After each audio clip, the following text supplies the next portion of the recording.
Happy God first morning po. Happy God first morning. God first morning, mga God first morning po. God first morning. kapatid. Tayo po ay manalangin. Kakilang Ama Diyos ng makapangyarihan sa lahat. Sa umagang ito, kami ay nagagalak, nagpapasalamat sa inyo. Sapagkat isang umaga muli ang dumating at sa tamang oras na ito, kami ay pinisip upang ikaw ay amin pong unahin sa lahat na luwalhatiin bago namin gawin ang aming kabisihan sa pumunta. O Diyos, sa aming pong devotional sa umaga ito, gabayan kami ng banal na Espiritu upang kami ay lubos na makinabang at matuto sa ikakalago din ng aming pananampalataya upang kami ay patuloy na makapaglilingkod na magbunga sa iyo po habang kami ay nabuhay. Kaya nga, pamunahan kami o Diyos sa umaga. Ito po ay aming hinihiling may pasasalamat sa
Tuan ng tabernakulo ng Toldang Tipanan. Ilagay mo ang lababo sa pagitan ng Toldang Tipanan at ng dambana at iyong sisidlan iyon ng tubig. Iyong ilalagay ang bulwagan sa palibot at ibibitin mo ang tabing sa pintuan ng bulwagan. Pagkatapos ay kukunin mo ang langis na pambuhos at bubuhusan mo ang tabernakulo at ang lahat na naroon. Iyong papakabanalin at ang lahat ng kasangkapang iyon ay magiging banal. Buhusan mo rin ng langis ang dambana at ang handog na sinusunog at ang iyong lahat ng kasangkapang iyon at iyong papakabanalin ang dambana at ang dambana ay magiging kabanal-banalan. Bubuhusan mo rin ng langis ang lababo at ang patungan nito at iyong pakabanalin. Iyong dadalhin si Aaron at ang kanyang mga anak sa pintuan ng Toldang Tipan at iyong huhugasan ng tubig. Iyong isusuot kay Aaron ang mga banal na kasuotan at iyong bubuhusan siya ng langis at iyong pakabanalin siya upang ako'y mapaglingkuran niya bilang pare. Pagkatapos ay iyong dadalhin ang kanyang mga anak at ang iyong susuotan sila ng mga kasuotan. Iyong bubuhusan sila ng langis gaya ng iyong pagbubuhos sa kanilang ama upang sila'y makapaglingkod sa kanila bilang pare. At ang pagbubuhos sa kanila ay maging para sa walang hanggang pagkapare sa buong panahon ng kanilang salinlahi. Gaya ng mga ginawa ni Moises ayon sa lahat ng inutos ng Panginoon sa kanya. Gayon ang kanyang ginawa. Sa unang buwan ng ikalawang taon ng unang araw ng buwan, ang tabernakulo ay itinayo. Itinayo ni Moises ang tabernakulo. Inilagay niya ang mga saligan at ipinatong ang mga malalaking tabla at isinuot ang mga biga at itinayo ng mga haligi niyon. Kanyang inilatag ang tolda sa ibabaw ng tabernakulo at kanyang inilagay ang takip ng tabernakulo sa itaas ng ibabaw niyon, gaya ng inutos ng Panginoon kay Moises.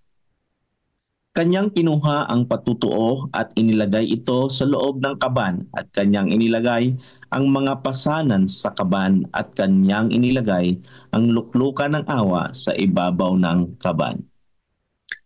Kanyang ipinasok ang kaban sa tabernakulo at inayos ang kurtinang pantabing at tinabingan ang kaban ng patutuo gaya ng inutos ng Panginoon kay Moises. Kanyang inilagay ang hapag sa loob ng toldang tipanan sa dakong hilaga ng tabernakulo sa labas ng tabing. Kanyang inayos ang tinapay sa ibabaw ng hapag sa harap ng Panginoon gaya ng inutos ng Panginoon kay Moises. Kanyang inilagay ang ilawan sa tuldang tipanan sa tapat ng hapag sa gawing timog ng tabernakulo. Sa kanyang sinindihan ang mga ilaw sa harap ng Panginoon gaya ng inutos ng Panginoon kay Moises. Kanyang inilagay ang dambanang ginto sa loob ng toldang tipanan sa harap ng lambong. Siya'y nagsunog doon ng mabangong insenso gaya ng inutos ng Panginoong kay Moises. Kanyang inilagay ang tabing sa pintuan ng tabernakulo. Kanyang inilagay ang dambana ng handog na sinunog at sa pintuan ng toldang tipanan at nag-alay doon ng handog na sinusunog at ng handog ng harina gaya ng inutos ng Panginoon kay Moises. Kanyang inilagay ang lababo sa pagitan ng toldang tipanan at ng dambana at sisidlan ng tubig upang paghugasan. Si Moises at Aaron at ang kanyang mga anak ay nagsihugas doon ng kanilang mga kamay at ng kanilang mga paa. Kapag sila'y pumapasok sa toldang tipanan at kapag sila'y lumalapit sa dambana ay naguhugas sila, gaya ng inutos ng Panginoon kay Moises. At kanyang inilagay ang bulwagan sa palibot ng tabernakulo at dambana at inayos ang tabing ng pintuan ng bulwagan. Gayon, tinapos ni Moises ang gawain. Pagkatapos ay tinakpan ng ulap ang toldang tipanan at pinuno ng kalwalhatian ng Panginoon ang tabernakulo. Si Moises ay hindi makapasok sa toldang tipanan sapagkat nanatili sa ibabaw niyon ang ulap at pinuspos ng kalwalhatian ng Panginoon ang tabernakulo. Kapag ang ulap ay napapaitaas mula sa tabernakulo, ay nagpapatuloy ang mga anak ni Israel sa kanilang paglakad. Subalit, kapag ang ulap ay hindi na maitataas at hindi sila naglalakbay hanggang sa araw na iyon ay pumaitaas sapagkat sa kanilang buong paglalakbay ang ulap ng Panginoon ay nasa ibabaw ng tabernakulo sa araw at may apoy sa loob niyon sa gabi sa paningin ng buong sambahayan ng Israel. Amen. Amen po. Amen. Amen. Amen po. Amen.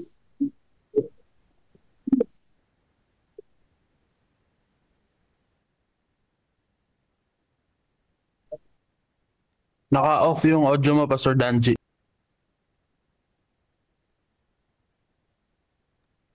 Sorry. Amen. Maraming salamat po, Pastor John Vincent, sa inyong pagbabasa. Ngayon mga kapatid, tayo ay dadako sa ating reflection patungkol po sa ating narinig na binasa buhat sa Biblia sa Exodus chapter 40. Ito po ay karanasan, no?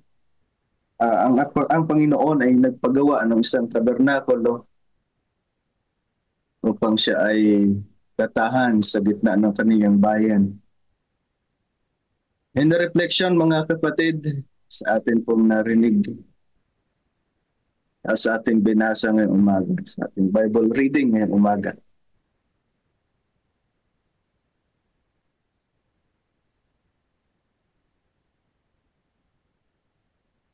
Hindi po, meron po bang nagnanais na mag-reflect sa atin pong Bible reading? Sir, Yes po. Sir Melvin, sige po. happy God first morning po. God first morning po, Pastor Denji, Pastor Jan. God first morning po. Ayan. O unahan ko na muna sandali. Nakita ko dito yung, naitayo na yung tabernakulo. Po? Natapos na lahat ng mga instruction ng Diyos. Nakita ko dito ay yung put God first and you will never be last. Si Moises, inuna niya lahat ng inutos ng Diyos. Ginawa niya, sinunod niya lahat. Wala siyang hindi sinunod kahit na kaya nga sa bawat talata nakasulat na nababasa natin at kanyang ginawa ayon sa utos ng Panginoon. Ibig sabihin ay kapag tayo pala sinunod natin ng Panginoon, kagaya nila, naranasan nila, yung ulap bilang presensya ng Diyos, yun ang kanilang pananaw, na yung ulap na tumatabing sa tabernakulo kapag araw, ay yun ay gabay at presensya ng Diyos sa kanila. So ganoon din sa atin kapag inuuna pala natin ang Diyos, palagi nating nararanasan na kasama natin ang Diyos sa ating buhay, may gumagabay sa ating buhay. Doon naman sa kanila sa bayan ng Israel, kapag gabi naman ng ulap daw ay may parang may apoy, kung sa madaling salita ay may liwanag, At ganyan din sa ating buhay, mga kapatid, kapag inuuna natin ang Diyos, nga nagkakaroon ng problema, dumarating ang mga pagsubok, ngunit palaging may liwanag na nakikita tayo, pag-asa, dahil ang Diyos ay nararamdaman natin, kasama natin sapagkat inuuna natin siya palagi. So yan ang isang epekto ng pagsi-COP, Pastor Danji, nararamdaman natin na kasama natin ang Diyos sa anumang oras ng ating buhay ng paglalakbay at sa ating patuloy na pagtatapat. Hindi tayo kinakabahan, walang kaba, walang nararanasan na natakot sa ating buhay. So yan po yung nakita ko sa ating nabasa po na ito. At binabantayan ng Diyos at ang bayan ng Israel. Yan, dahil sila ay sumunod, gaya ni Moises sumunod sa mga pag-uutos niya, inuna nila ang Diyos. Yan po. Salamat po. Okay, thank you so much, Brother Melvin. Napakaganda ng iyong binahagi. Unahin na palagi, i-priority talaga ang instruction ng Panginoon. Sundin. Ang instruction ng Panginoon, lalo na sa pagpapatayo ng tabernakulo, talagang ito po ay banal. At ang kanyang purpose ay para ang kanyang presensya ay sa makaniyang bayan. Kaya maingat din naman ay sa ating nabasa na sinunod ito ni Moses ng instruction ng Panginoon. Parang nakikita ko dito ay mapalad ang tao na talagang sumusunod sa instruction ng Panginoon. Ang presensya ng Diyos ay nasa kaniyang palagi. Mga kapatid, sino ba po ang nagdanais na mag-reflect sa ating pong Bible reading? Ito po.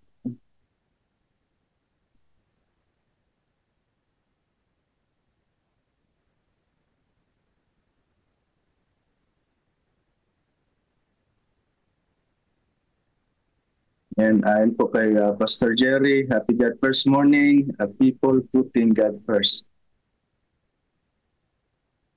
Mga kapatid, meron pa po ba na nagnanais na magbigay ng kanilang reflection sa atin pong Bible reading?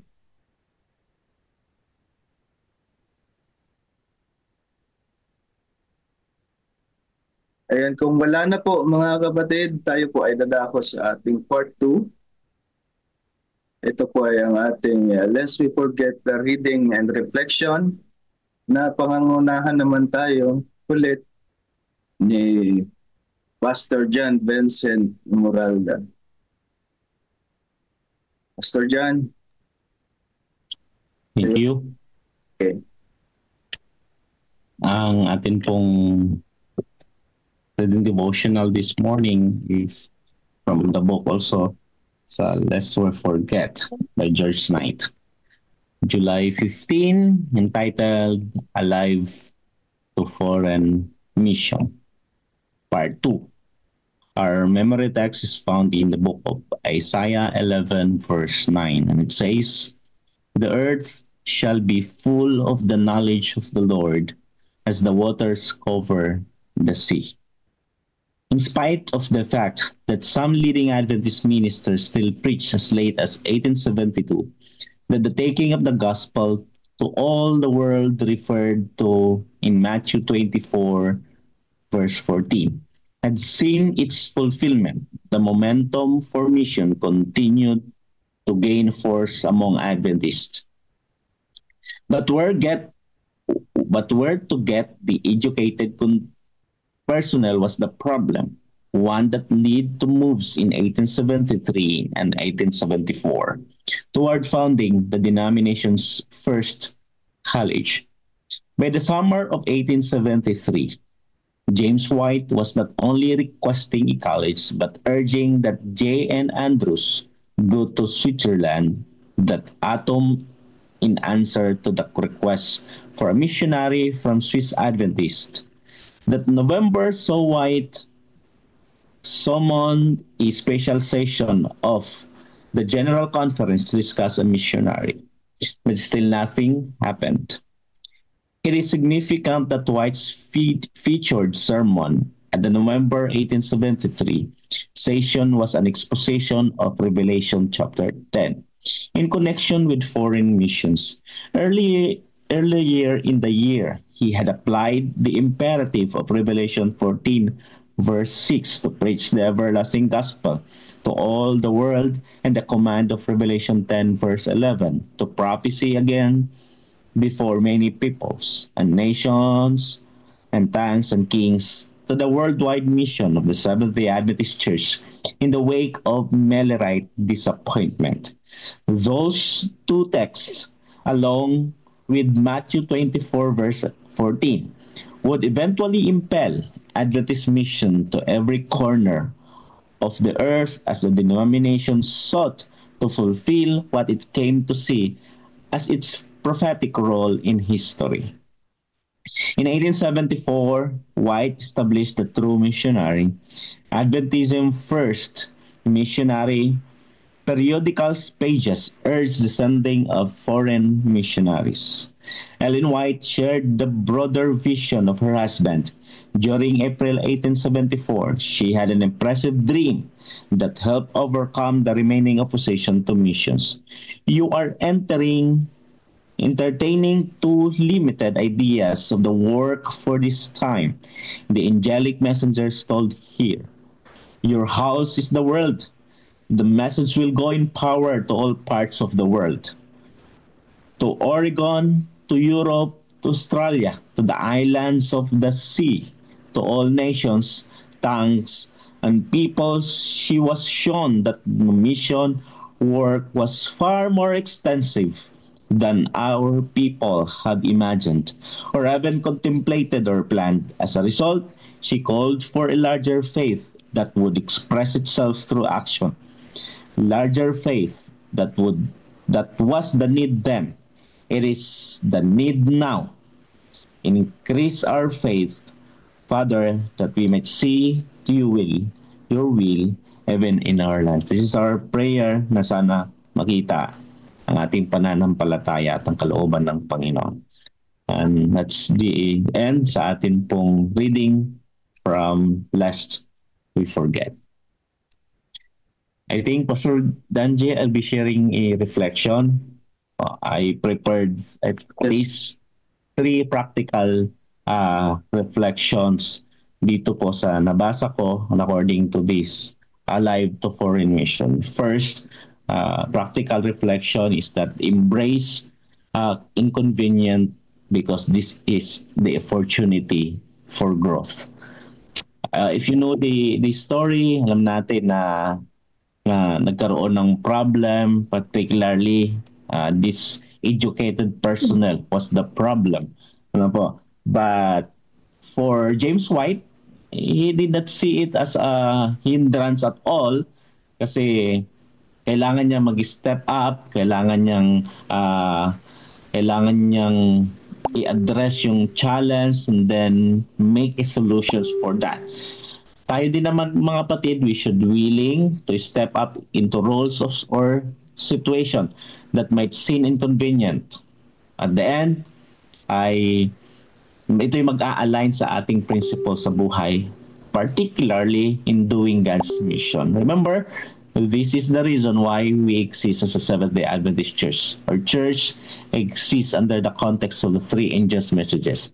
We are the people who will carry the three angels' messages to preach the everlasting gospel, mga kapatid. Therefore, in this reflection, first, embrace inconvenient because this is the opportunities for growth. Pangalawa mga kapatid, perseverance despite setbacks. Ano ba? Nakikita natin na nagpatawag ho si James White ng special, nag-summon siya para i-discuss about mission, but sabi ng ating binasa, nothing happened. Walang nangyari.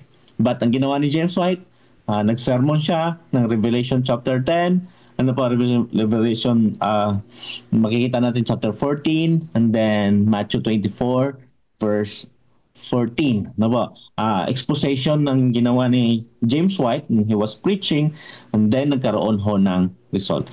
Mga kapatid, hindi ho nag-stop si James White despite those setbacks na kanyang naranasan, mga kapatid ko. So, tayo din mga kapatid, kailangan ho natin na magkaroon ng perseverance. Perseverance is key, mga kapatid ko, pero hindi ito kailangan na pag may problema tayo ay mag-i-stop. We should go forward. Sabi nga ni Martin Luther, kahit mabagal, kahit pausad-usad ho ang ating lakad, as long as we are keep moving. And remember, our church started with a movement. At sabi nga nung sa dulo ng ating binasa, larger faith that was the need then, it is the need now also. So, kung paano nag-start ang ating church as a movement, it will end ang history ng mundo na itong church also as a movement. Pangatlo, and the last mga kapatid, vision beyond borders. Meaning, the everlasting gospel, wala ho itong borders, mga kapatid ko. Because this everlasting gospel is for all people, in every tongue, in every language. That's why we Adventists, we have many missionaries. And we don't have fixed methods, mga kapatid. We have fixed message, but we don't have fixed methods. And that's we call it a contextualization. But mga kapatid ko, tatandaan ho natin na si Ellen White, she was broad sa kanya hong vision. At sabi ng Bible, kung hindi ako nagkakamali, Proverbs 29 verse 18. Correct me mga kapatid if I'm wrong. Proverbs 29 verse 18. Sabi ko, people perish without vision. Mga kapatid, ang mga tao daw ay napapahamak pag walang vision. And Ellen White got a vision. Nagkaroon siya ng vision. And that vision, bagamat meron hong hindrance, talagang in-embrace niya yun. Sangayon ho sa ating binasa, mga kapatid. Yung larger faith, mga kapatid ko. Therefore, ito nagre-remind sa ating lahat ng ating pananampalataya and action can be limited by our own perceived boundaries.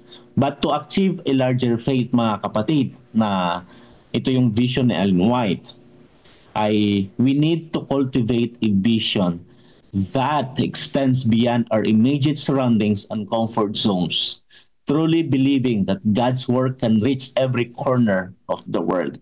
And we praise God because of this program, God First Morning, as well as yung tinatawag nating COP, dahil talagang this is not our comfort zone. Dati tayo comfort zone kung ano na lang anong maano natin. But we just move beyond our comfort zones kasi merong challenge sa ating buhay. And that's good mga kapatid because we can exercise our faith at ang dulo nito, we can have an impact to this world. And we should have an impact of this world because we bring the light, we are the salt of the earth, and we should bring the everlasting gospel. And I think, Pastor Danji, that's all three reflections that I can share this morning. God first morning. Amen. Amen. Amen. Amen.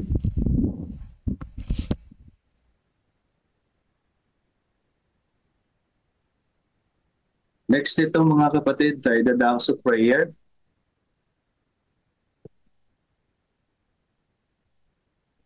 Pastor John, pwedeng...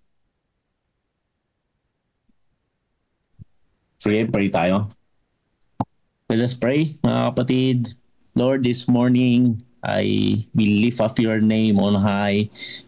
Dahil karapat-dapat po kayo ng papuri at pasasalamat. Thank you dahil ginising mo kami sa umagang ito ng punong-puno ng inspirasyon at pag-asa, bagamat kami ay makasalanan.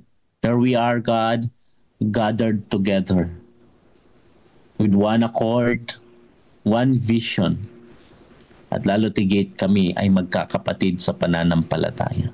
Lord, kagaya ho ng aming narinig sa amin pong binasa, lest we forget. Our pioneers, they strive the most, they persevere the most. Sa amin po ay ito'y magbibigay ng inspirasyon na kami ay magpatuloy sa aming gawain. Rally together as one. Bring hope to the world that is hopeless. Panginoon, tulungan niyo po kami kung gaano po papursigido, kung gaano nagtiis ang aming mga pioneers para ho kami ay magpatuloy at hanggang ngayon natatamasa ho namin ang kanilang sacrifices. Lord, patuloy ho naming dalangin na magkaroon po kami ng authentic relationships sa inyo. Because it is only sa amin pong pananampalataya at relasyon sa inyo para ho kami ay makasunod sa iyong pong kalooban. Lord, by your grace and mercy, I pray sa aking mga kapatid, this platform ay patuloy niyo pong pagpalain bawat isa sa amin. Just like what Ellen White said in our devotional, increase our faith to God. Tanging ikaw lang ang aming pag-asa. Wala na hong iba kaming pag-asa at kakapitan sa mundo upang sa ganon ay mag-increase ang aming pananampalataya. Thank you, Lord, for always hearing and answering our prayer. Because we ask all these things in Jesus' name I pray. Amen. Amen. Amen. Amen. Thank you so much, Pastor John Vincent Moralda.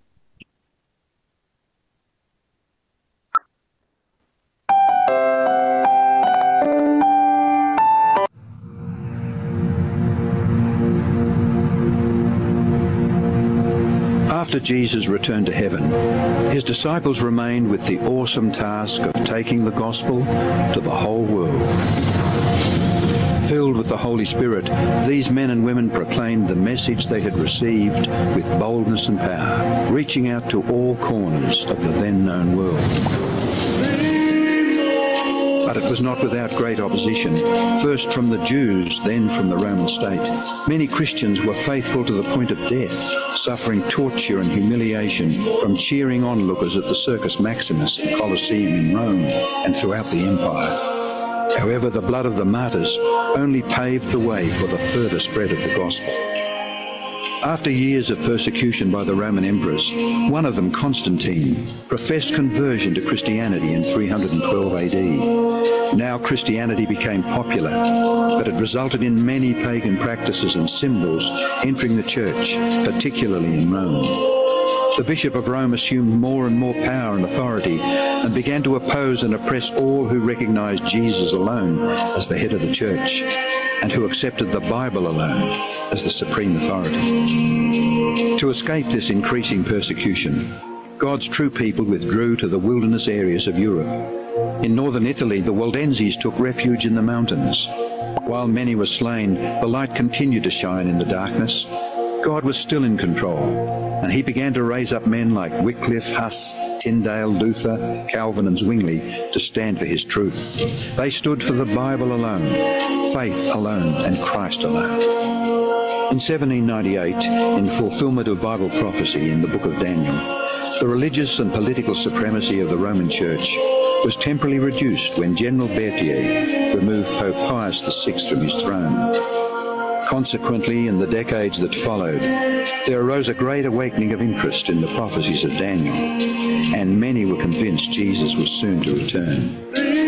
In the United States, the Baptist preacher William Miller was joined by hundreds of other preachers in their expectation of the return of Jesus in 1844. However, when Christ did not return in 1844, further Bible study led a small group to discover that Christ's ministry in the heavenly sanctuary was an explanation for their great disappointment. They discovered that the Bible taught that the seventh day was the Sabbath that Jesus had set aside for his people. Slowly they came to understand that their mission was to preach the three angels' messages of Revelation 14. Their goal as Seventh-day Adventists was to preach with power the everlasting gospel and to prepare the world for Christ's return. More than 160 years have now passed, years that have brought 2 world wars, numerous military campaigns, financial depression, the rise of atheism and secularism, as well as a booming world population, with natural disasters increasing in frequency and intensity. Today, the Church's mission and message is more relevant and urgent than ever in its history. Jesus is coming soon, and the world must be warned. Prepare to meet your God.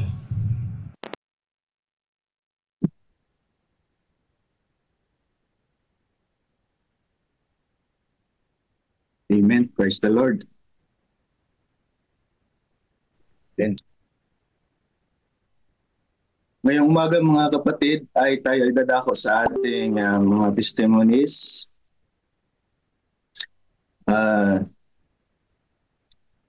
Tayo ay pangungunahan una ng brother or Sir Romeo Correa sa testimony at susundan ito ng testimony ni Pastor PG Rodrigo.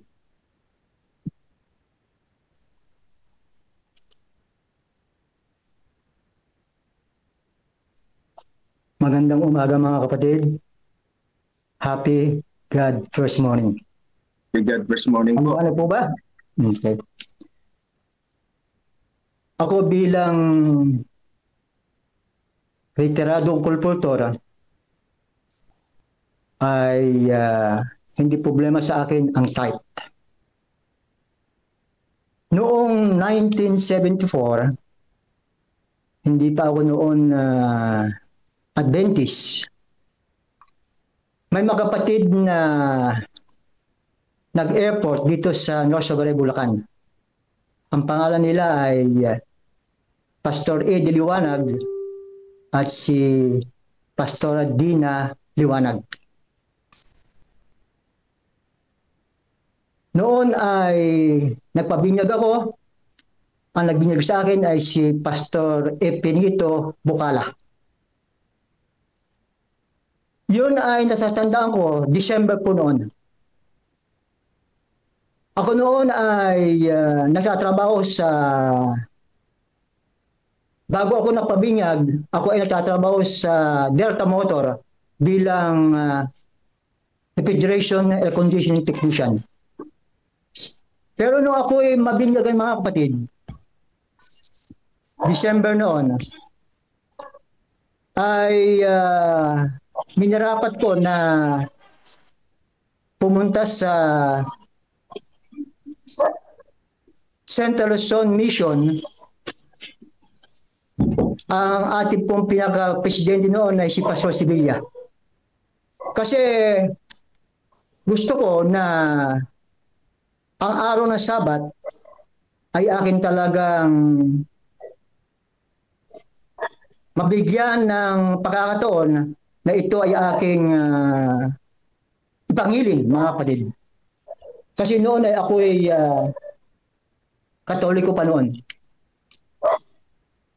Noong ako ay nagkakambas mga kapatid,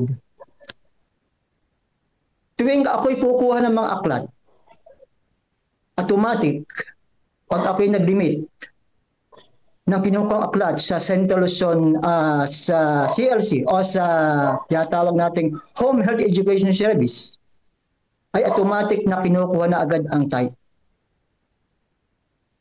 At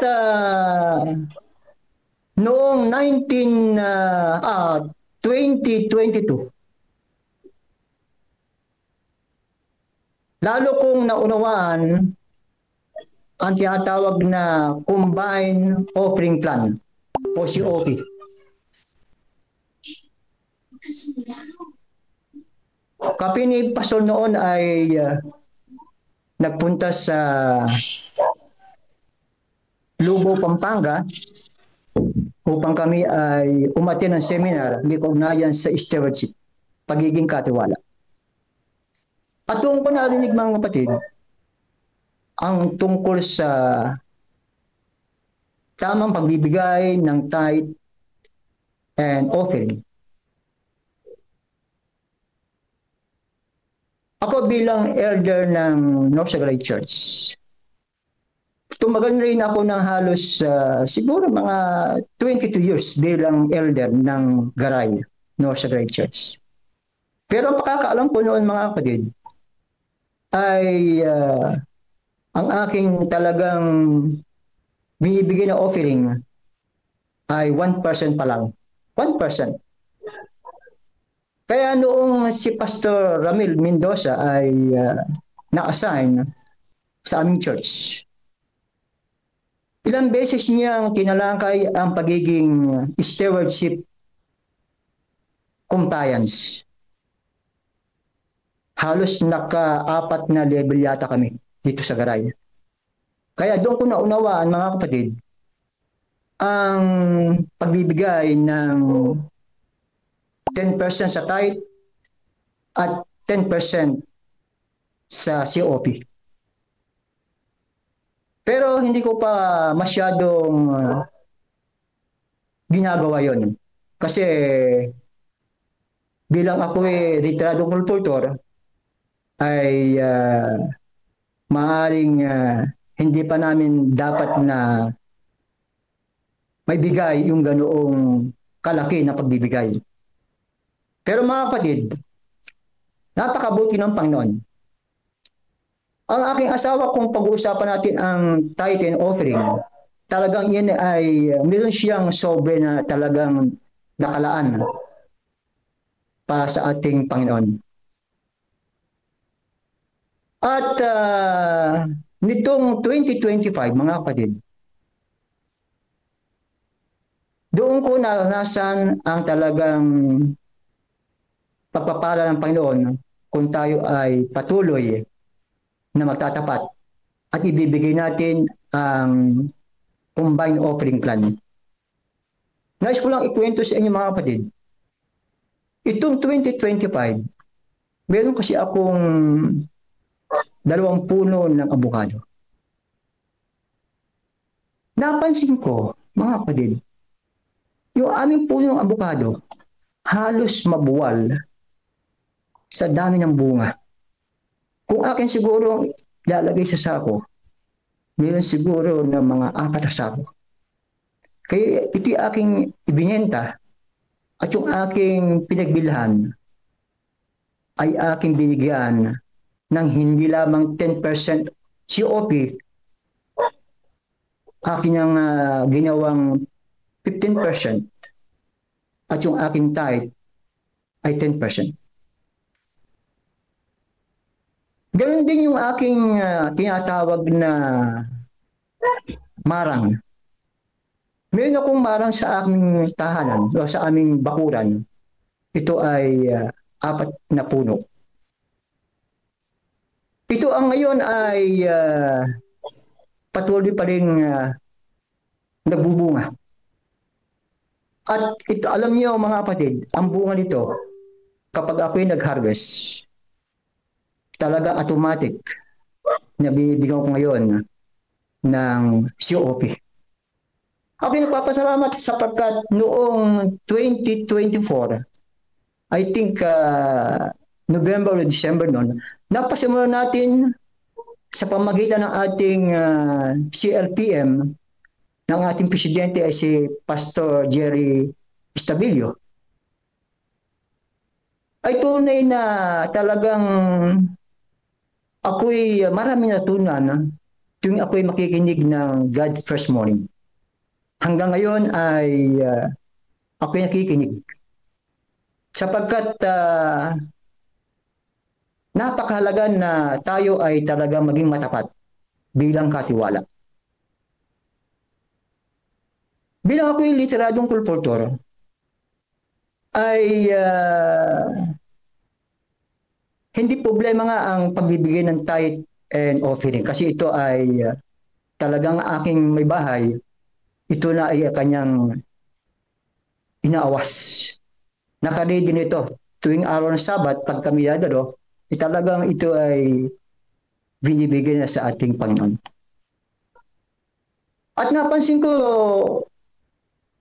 kung tayo talaga ay matatapat at ibigay ang COP, hindi lang 10% o mahigit pa, ang ating church ay maaaring hindi mo problema kung pag-uusapan yung mga repair na yan, tungkol sa ating mga paggawa, halimbawa evangelism, dahil sigurado kung ang ating mga kapatid ay talagang lubusan na magiging matapat at ibibigay ng 10% na COP, sigurado meron tayong magiging pondo para ilaan sa gaway ng ating iglesia. At sa ngayon, ay talagang ang aking mga anak ay akin ding tinuturuan na kayo ay maging tapat. Hindi lamang sa tithe, ganoon din sa COP na pagbibigay. Sapagkat kung kayo gagawin niyo ito, tunay ang pagkapala ng Panginoon ang siyang ipagkakaloob sa atin. Kaya mga kapatid, sa munting testimonya ito, naway ang bawat sa atin ay maging mabuting katiwala. Pagpalain tayo ng Panginoon.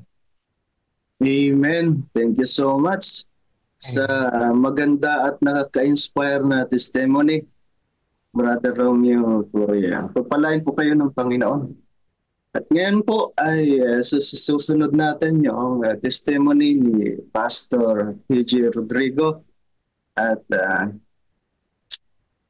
Pastor PJ, sa iyo na po ang pagkakataon. God first morning po sa ating lahat, mga kapatid. God first morning. Ayan, so maraming salamat po na isa po kaming mga pastor ang magbigyan ng panahon na makapagbigay o makapag-share ng aming mga testimony mga tuwing magkaroon tayo ng God First Morning program. Para po sa akin, mga kapatid, no? Last 2016, doon ko po narinig, mga kapatid, yung tinatawag na double tithing. Yan. So doon pa po sa Mindanao ay talagang marami ang nagsasabi na sila ay nag-double tithe. So isa sa kapamilya ko, mapatid, ang tumanggap sa hamon, no, itong double tithing.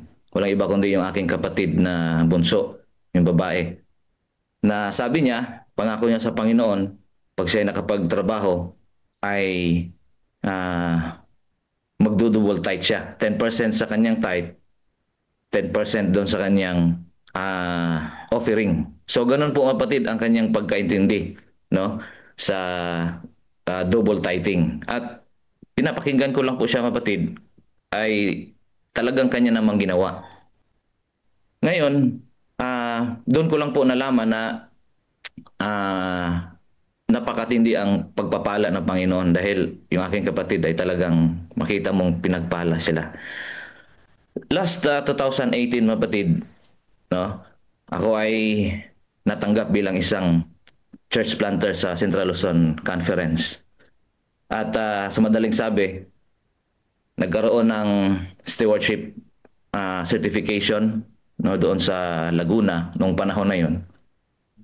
Nagkataon din po, mapatid, na kami ni Pastor Joel Filartos ay papunta doon sa Laguna. Kami ay nakisakay, no? Sumabay kami kay Pastor Jerry Stabilio dahil siya po ang ating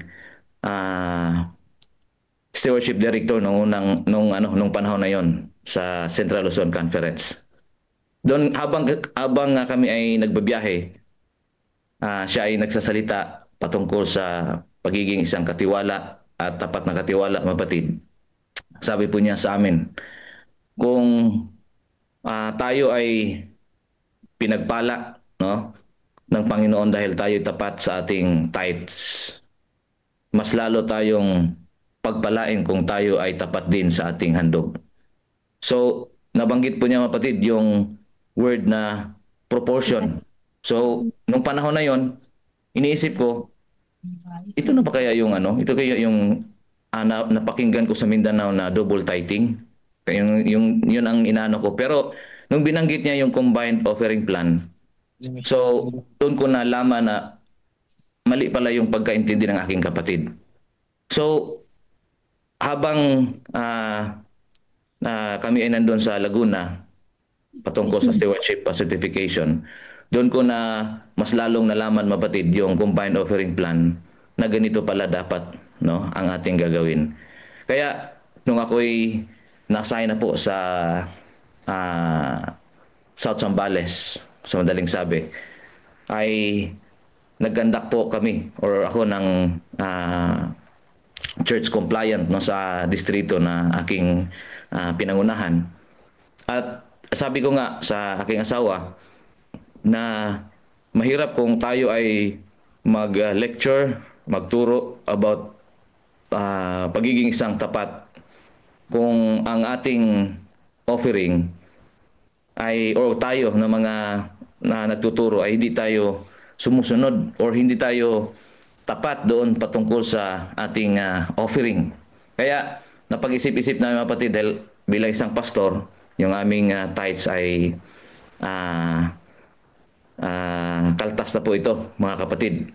Kaya hindi talaga mabigat, mapatid, na tayo ay maging tapat sa offering, no? Kaya sabi ko, mag-ano na tayo ng ating offering. So nakapag-decide kami, mapatid, na mag 10% kami sa aming offering dahil marami na ring mga lecture ang aming napakinggan. Kaya nung na-compliant namin, mapatid, ang buong South Zambales, dahil yung 5 churches sa South Zambales ay kinompliant namin nung panahon na yon. Kaya nung nag-evaluation, post-evaluation, sa panahon kasi na yon, mapatid, ay si Pastor Jerry Estabilio ay director na po ng stewardship sa ating union nung ako'y nag-compliant. Nung pinasa ko, sinabmit ko po yung church compliant, papatid, na 5. Nagtaka po siya bakit 5 itong kinompliant, isang taon lang namin na ginawa ang Kaya sabi ko, Pastor, ganyan po yung yung aming ginawa, ay every meeting ay aming ini-introduce at tinakil yung mga level doon sa stewardship church compliant. Sa panahon na yun, mapatid, ang South Zambales, 5 churches ay, ang 2 church po doon, mapatid, ay nakatanggap ng platinum, then na award, then yung 2 ay silver, then yung isa ay hindi pa masyadong nano nila yung church compliant, kaya hindi muna sila nakakuha ng award, mga kapatid. Pero yung 4 ay nakakuha po sila ng award dahil po sa kanilang tanggap na mag-compliant ang kanilang mga iglesia. Simula nung si Pastor Gatos ang naging stewardship, mga kapatid, director ng Central Luzon Conference, inilunsad po, mga kapatid, ang stewardship training para sa mga kapatiran, no? Kaya hinimo ko po yung aming mga kapatiran na kailangan mas maganda kung tayo ay magpadala na maging educator ng stewardship. At ako nagpasalamat kapatid na anim na mga individual ang tumanggap sa hamon. So 3 churches po 'yon, kapatid. Yung San Isidro Church at saka San Isidro Church, Nagbunga at saka Subic. Kaya yung natapos nila ang level 4, mapatid, sa loob ng 1 taon. Nakita ko, mapatid, ang saya ng kanilang mga mukha na habang sila ay nagli-lecture sa kanilang mga churches, ay nakita ko rin po, mapatid, ang kaibahan no doon sa kanilang tithes and offering. So, dahil wala po tayong time, mapatid, gusto kong sabihin sa inyo na ang mga church na ito, mapatid, na kung saan may mga kapatiran na educator sa kanilang kanya-kanyang mga iglesia. Ngayon po, mapatid, kung titingnan natin, kung dati ay kami ay nagbi-meeting sa church board na nahihirapan kaming hanapin ang pangbayad ng kuryente, nahirapan kami pambayad ng tubig at pati yung mga tumutulo, mapatid, sa bubong na hindi namin kayang kumpunuhin dahil walang pera, mapatid, walang pondo ang church. Sa panahon, mapatid, noong 2024, unti-unti, mapatid, na ang mga iglesyang ito na kinaaniban po ng mga educator, nating mga stewardship educator, nakita ko po, mapatid, ang pagkakaiba nung dati at saka sa ngayon. Biruin nyo yan, mapatid, ang church ng Nagbunga, sa Nagbunga tayo muna, ay ang kanilang tithes ngayon, mapatid, sa loob ng 10 pesos, no? 9 pesos, mapatid, ang kanilang offering, no? Tapos sa Subic, kung titingnan po natin, mapatid, ang monitoring nila device ay sa 10 pesos, mapatid, 7 pesos ang kanilang offering. Kaya nung ang last few months, nung April, ang Nagbunga Church ay kumuha agad sila ng layman na kung saan sila na, mapatid, ang nagpapasahod. At ang Subic, mapatid, kung tiningnan ko po, no, last few Sabbats ay si Pastor Nelson ay pumunta, kasama ko po doon, ay talagang napakalaki ang pagbabago, mapatid, no? Nakabili na sila ng computer, nakabili sila ng television na malaki, at nabili nila yung lupa sa gilid, napayos nila yung CR, at kung ano ang kanilang pangangailangan, mapatid, no? Bili sila ng microphone. Nung panahon na kami nag-meeting, 7,000 na microphone, mapatid, sabi nila, bili tayo. Inaprubahan agad. Sabi ko, tingnan nyo, mapatid, kung gaano kabuti ang ating Panginoon kung tayo tapat sa Kanya, no? Lalo na pag tayo ay sasama sa panawagang ito, no, yung combined offering plan.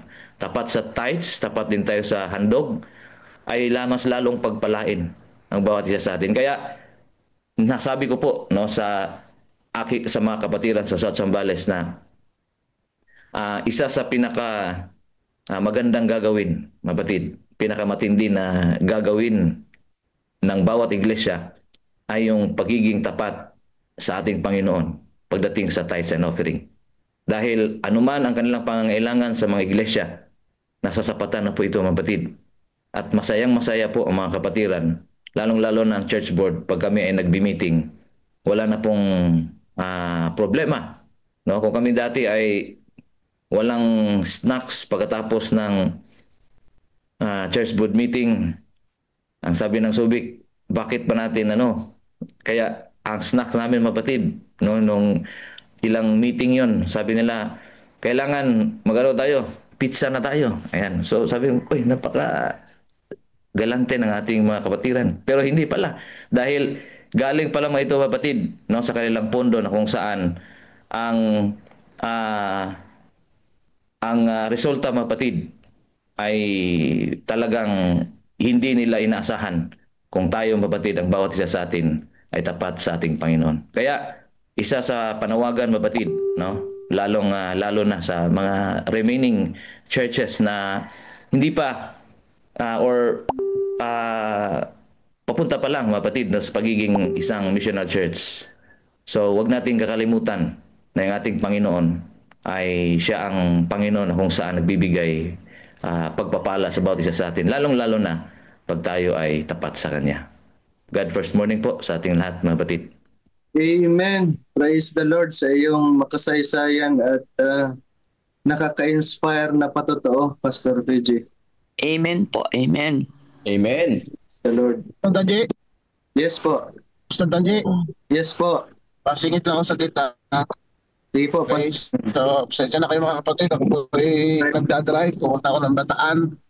So, habang nag-God first morning,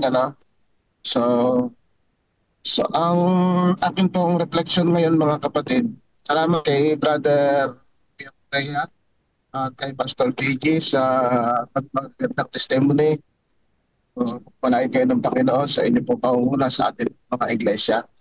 So, akin pong reflection ngayon mga kapatid sa mga testimony natin. Kapag sa isang iglesia po mga kapatid ay merong isang passionate na elder at kapag ang pastor ay kanyang ipinupus ang stewardship principle, tinuturo ang mga stewardship mga kapatid. Kapag sa isang iglesia ay may mga kapatid na talagang very passion sa pagtuturo ng stewardship mga kapatid, mabilis po yung pag-angat ng katapatan ng mga kapatid sa pamagitan po ng pagbabalik ng ikapo at ng mga handog. So yan po yung akin po nakikita. Kapatid. So, meron na po tayo mga simbahan sa ngayon mga kapatid, nabibilang-bilang na natin. So, napuntahan ko po mismo yan yung kay Pastor PG, yung dalawang simbahan na yan, Nagbunga at saka yung Subic. Pero marami pa naman po tayo mga simbahan na mga ganyan na ang kalagayan mga kapatid. Na talagang dinadalaw natin at nagbibigay ng inspirasyon at kunting fuel yung bang mga kapatid ma-revive. So, ang realization ko po mga kapatid, kapag sa isang iglesia ay merong mga stewardship leader, elder, or kapatid na very passion sa pagtuturo ng stewardship, sa tamang principle, sa tamang pamamaraan, mga kapatid, yun po yung susi sa lokal na iglesia upang magiging maganda ang kanila pong giving system. So, yun mga kapatid ang aking realization. Kaya tayo, dito po sa God First Morning, ang isa sa tinatarget ng stewardship ay dumami, making disciples, more disciples, dumami ang mga kapatid na nagtuturo ng stewardship mga kapatid. Kasi nga po, kapag marami tayong nagtuturo, marami mga kapatid na papaalalahanan at ang ating iglesia lalago, magiging missional mga kapatid, maabot natin ang ating pong vision na every church ay missional church mga kapatid. Mas marami tayong mga kapatid na mahihikayat na magtapat at mas marami tayo, sabi ni Mrs. White, at mas maraming kaluluwa ang mailalapit sa kanya at ang pagsulong ng kanyang gawain ay mas mabilis mga kapatid. So yun lang aking realization, Pastor Danji. Kapag ang pastor ay hikayat at maraming mga kapatid ang nagtuturo ng stewardship, ang mga kapatid ay talagang napapaalalahanan sa pagtatapat. Maraming salamat po, Pastor. Ilang, Pastor. Napakaganda, no? Totoo po yun. Ingat po kayo, Pastor. Kayo pala yung nagdadrive. Mayroon pa pong natitirang ilang mga minuto, mga kapatid.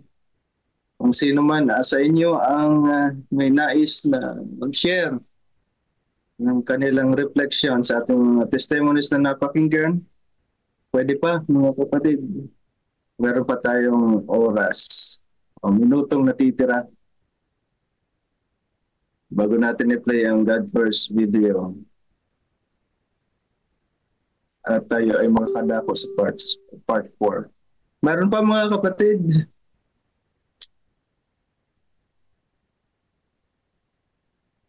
Okay, kung wala na po, maraming salamat kay Brother Romeo Correa at kay Pastor PG Rodrigo sa kanila pong nakaka-inspire na mga patotoo.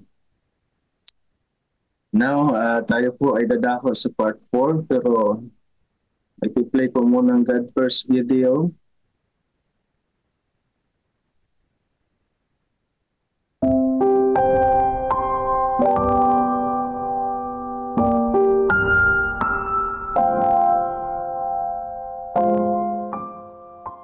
May isang nagmamasid, February 3.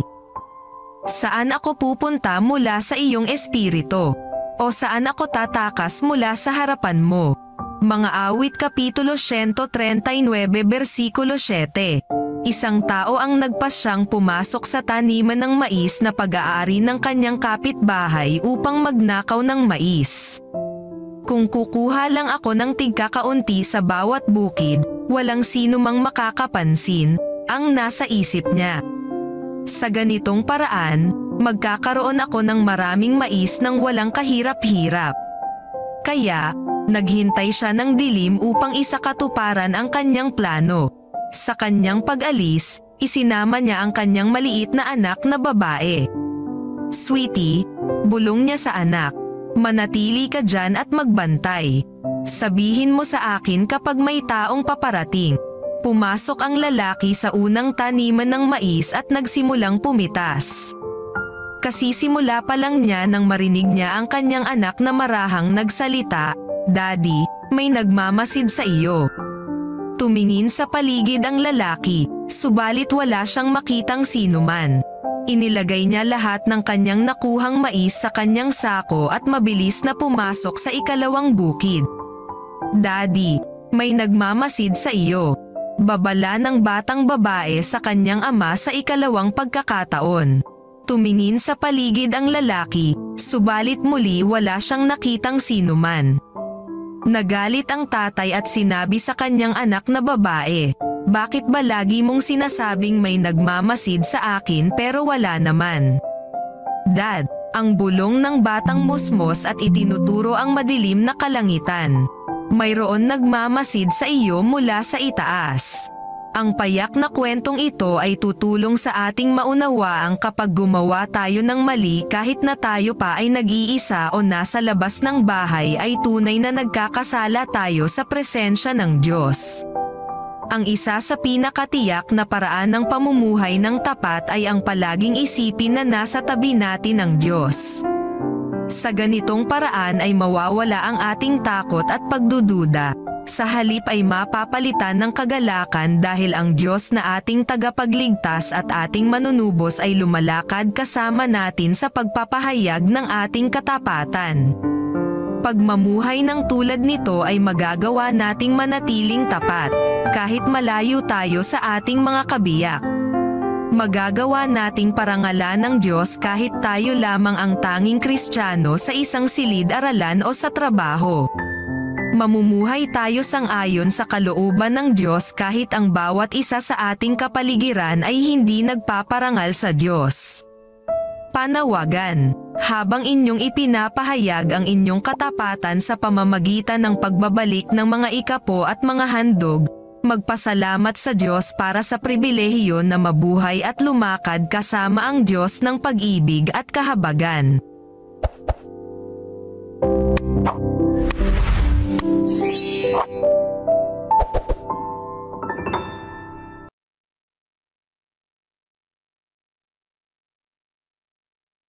Amen. Sa mga pagkakataong ito, mga kapatid, tayo ay dadako sa ating part 4. At dadako tayo sa ating devotional ng Counsels on Stewardship, Reading and Reflection. Nasa chapter 51 na po tayo. At ang title po ngayong umaga ay Self-Denial and Church Mortgage. At dito po ay tayo pangungunahan ni Pastor Mykens Amol. Pastor Mykens.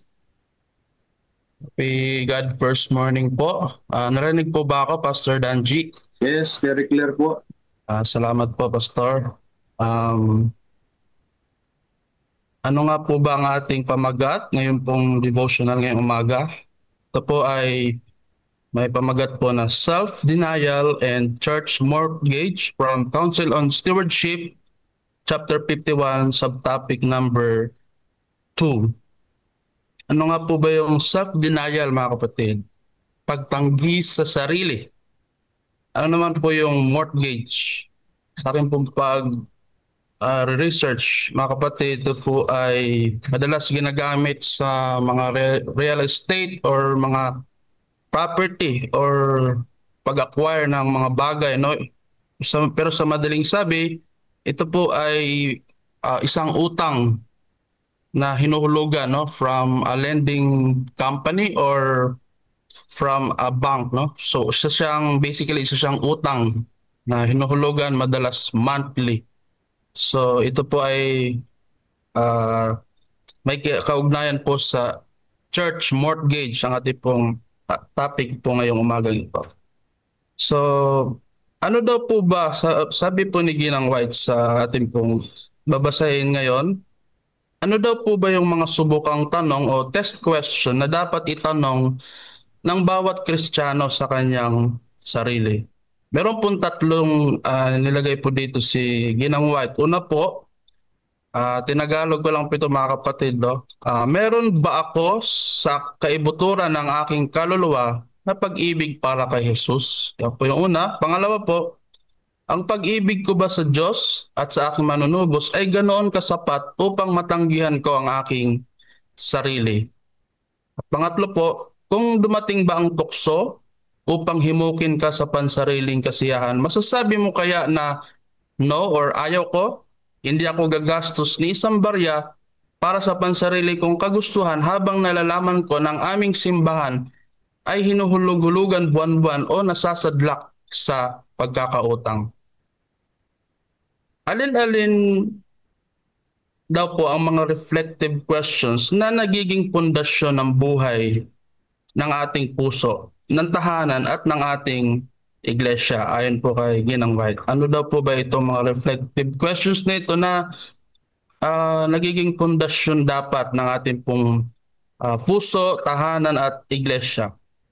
Una po na tanong, hindi ba dapat magkaroon si Kristo ng pinakauna at pinakamataas na pagsasaalang-alang sa ating mga buhay? So dapat daw po ba si Kristo ang pinakauna at pinakamataas sa ating mga consideration sa ating buhay?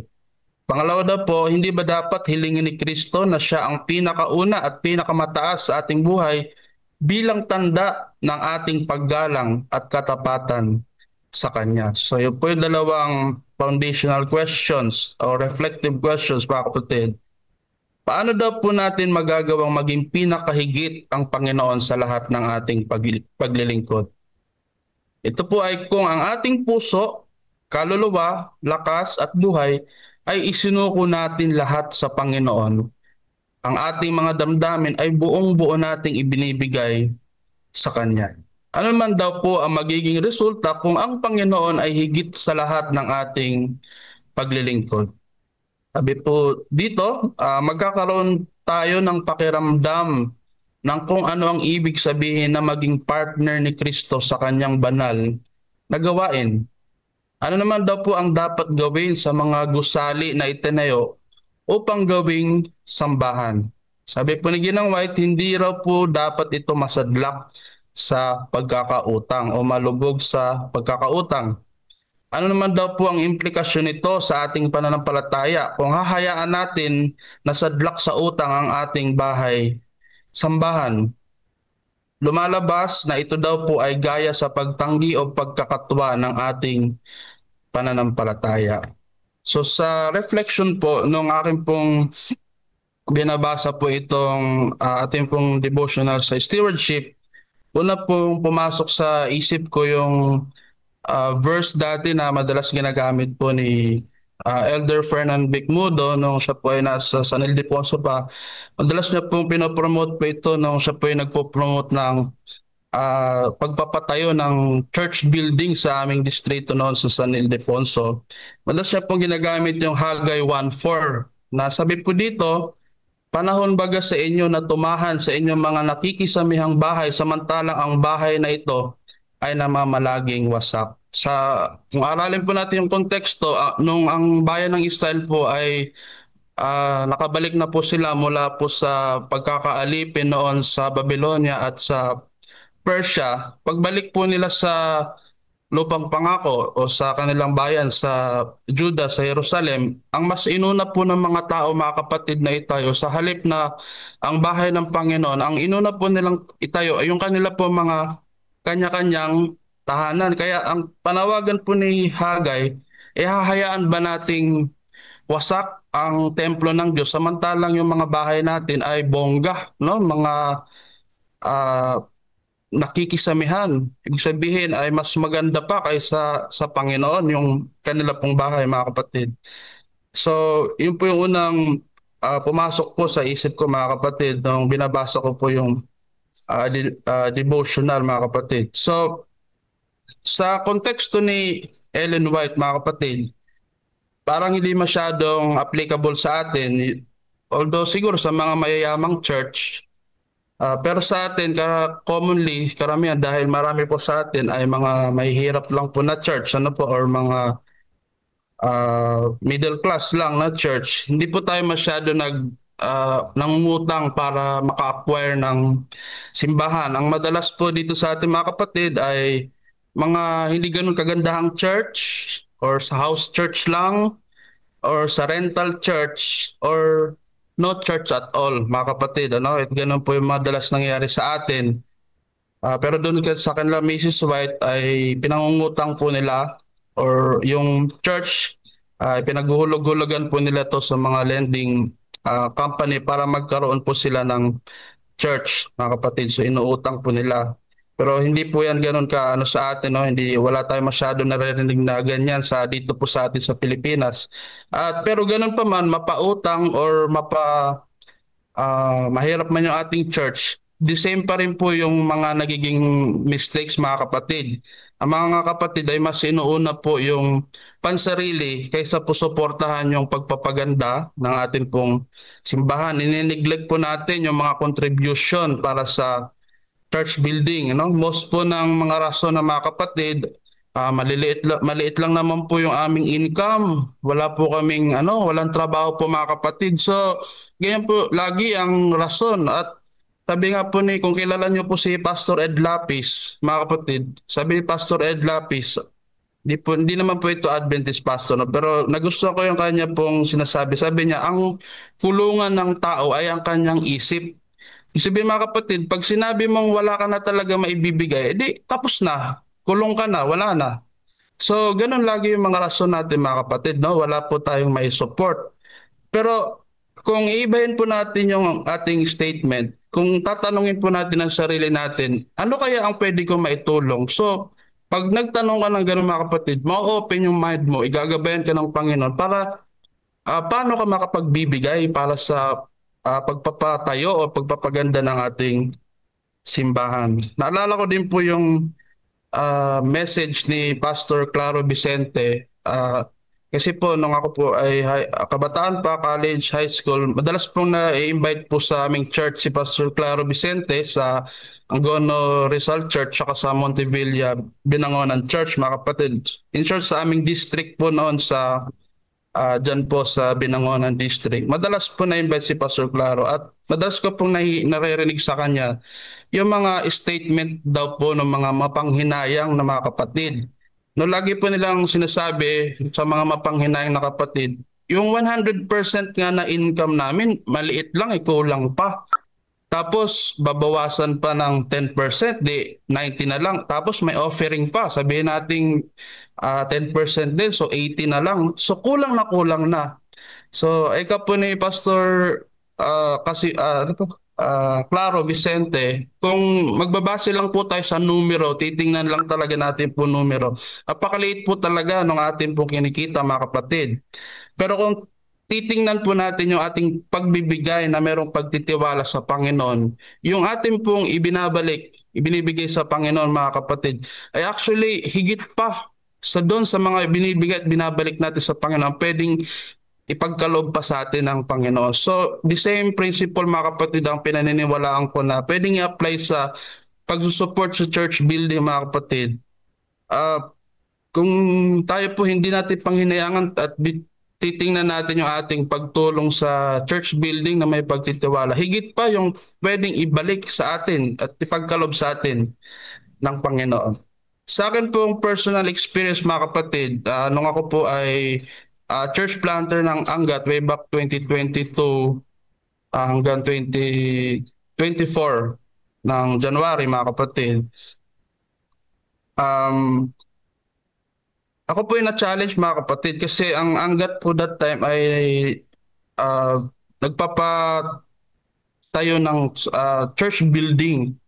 So mga kapatid, promote na magpatayo ng building. Sabi ko, ano kayang maitutulong ko? Siyempre nagpo-promote sila. Siyempre pinopromote ko din. Nakakahiya naman na promote tayo na tayo mismo hindi nagbibigay. Although hindi naman tayo in-expect masyado ng mga kapatid na magbibigay kasi nga pastor tayo, maliit lang naman din yung stipend. Pero mga kapatid, talagang hindi ako makatulog. Hindi ako mapalagay na wala akong gagawin at talagang I go beyond the limit mga kapatid. Hindi ko tinik yung advantage na mga kapatid hindi nag-expect sa isang pastor. Ako po ay nag-pray sa Panginoon. Sabi ko, Lord, help me na mag-alat pa ng pwede kong maitulong bukod sa tithes and offering. Ang church planter po kasi unlike sa regular pastor ay deducted, pero sa church planter hindi dinideduct.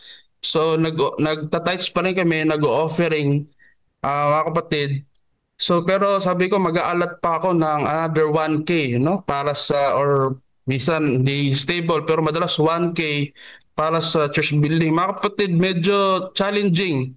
Pero sabi ko, Lord, for encouragement and example, I have to and sacrifice, I have to do this para ma-encourage naman yung mga kapatid sa Angat.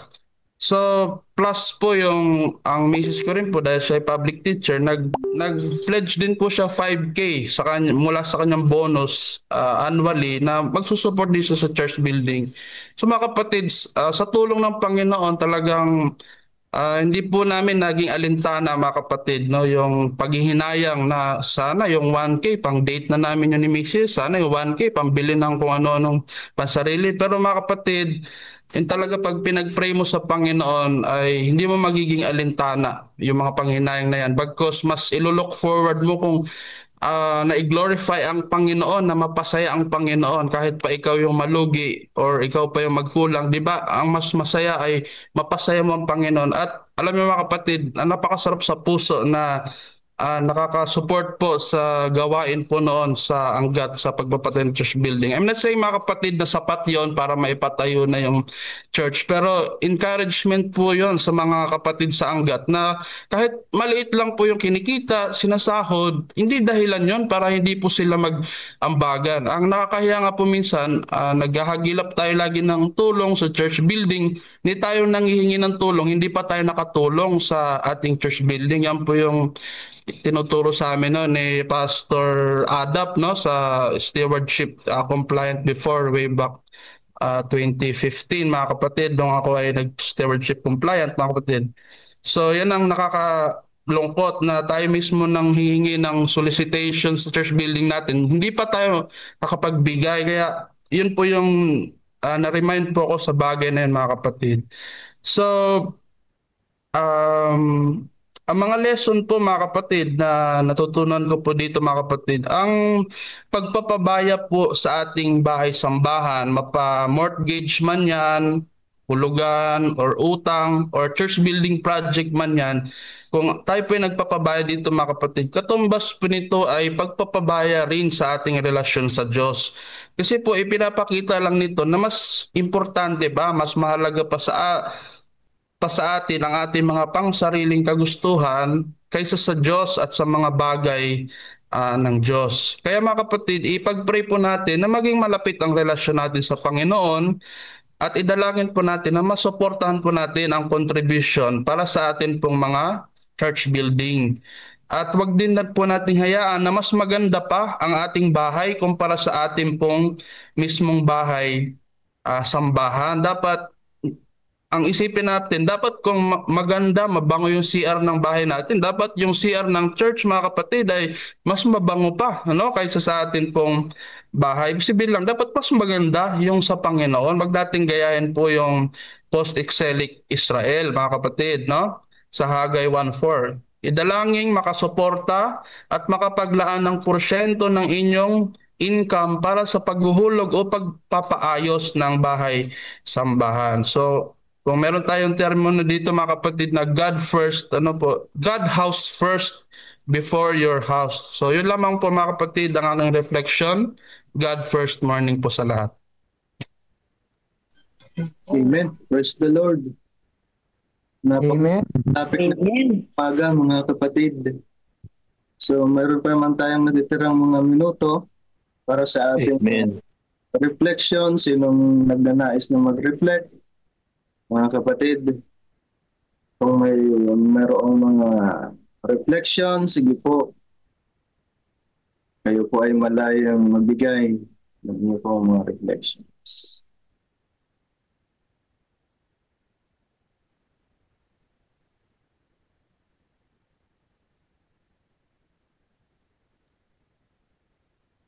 Pastor Danji? Yes po, Pastor Nelson.